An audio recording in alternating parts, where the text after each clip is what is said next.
Hakkas filmima vist või? Filmib jah? No tere. Lahe, eks ole. Et selline päikese teema paistab praegu. See on siis, kui siin on madal päike. Et kuna telefoni ma kuskil kinni ei saanud siduda, siis ma olen natuke siin nagu laual. Lähen vist eemale. Okei. Ühesõnaga 24. detsember 2015 veel. Selline natuke aasta kokkuvõtte ja väike mõte, mis võiks 2016 tuua. Issand jumal. Väljas näed külmaga. See on tõeline jõuluvana nina praegu siin. Aga miks ma siin olen, et blogindus on, see videoblogindus on vist selline võimust võttev teema praegu. Ma siis teen ka natuke rannapuhkebaasile videoblogid. 2015, ma olen tegelikult Facebookis kirjutanud ka, et minu selle aasta kõige suurem kogemus või natuke 2014 mõjudega, et tõesti on selline teatud nimetame siis uste sulgemiseks, kuigi see hakkab juba natuke ära väsima see sõna, aga okei. Et uste sulgemine ja uute uste avanemine, et kui suur hirm on ennem seda, kui sa nagu mõne ukse sulged, et kuigi see konstruktsioon võis olla vilets ja sa olid harjunud, et see nagu mingil määral ikkagi nagu eksisteeris ja aitas sul elada, kuigi sind häirisid väga tugevalt mingid teemad. Ja kui sa oled siis otsustanud, et kõik, et nüüd ma nagu sulgen selle ukse, et tuleb uued uksed leida, kust mida avada. See hirm on meeletu tegelikult. Aga kui sa selle ära teed, et see on tõesti uskumatu, kui kiiresti sulle mõned uksed avanevad.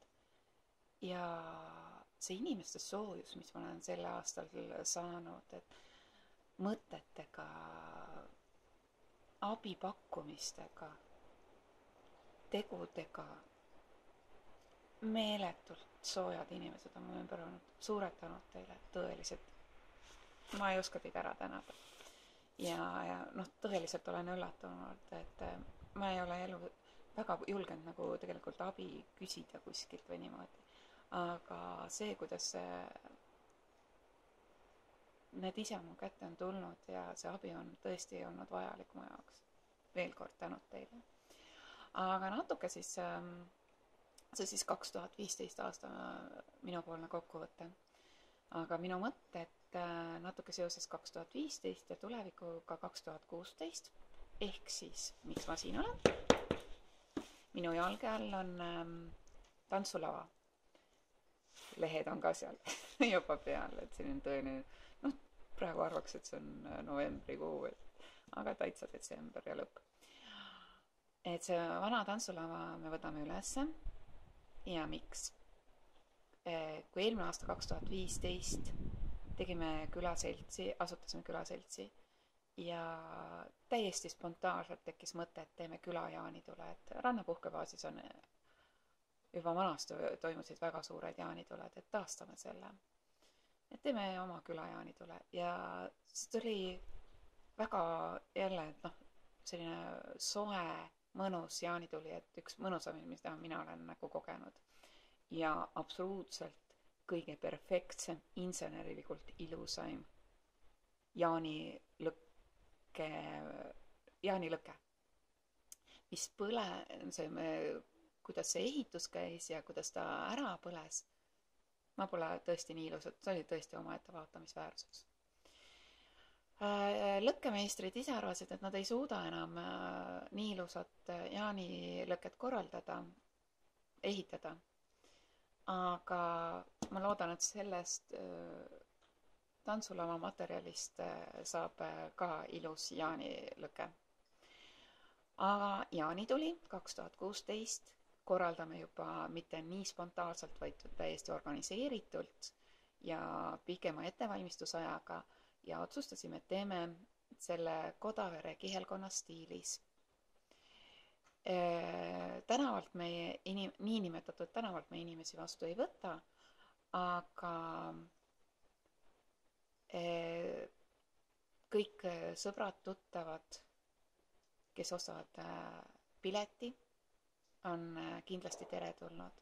Pilet on selles suhtes, et me jaaniõhtul on ka söök meie poolt ja ansambel ja esinemised ja muud üllatused. Et sellepärast on meil nagu piletihind seal olemas, sees olemas ja saunakasutus ka absoluutselt. Et võtke minuga ühendust, sest tubade arv on mul väga piiratud. Telkimise eest me raha ei võta, aga tubasi on mul ainult 6, 1 on juba broneeritud, nii et 5 broneeringut saab veel peale panna, rohkem mitte. Et ma arvan, sellest tuleb väga eriline ja tore jaanituli. Aga kohtume 2016.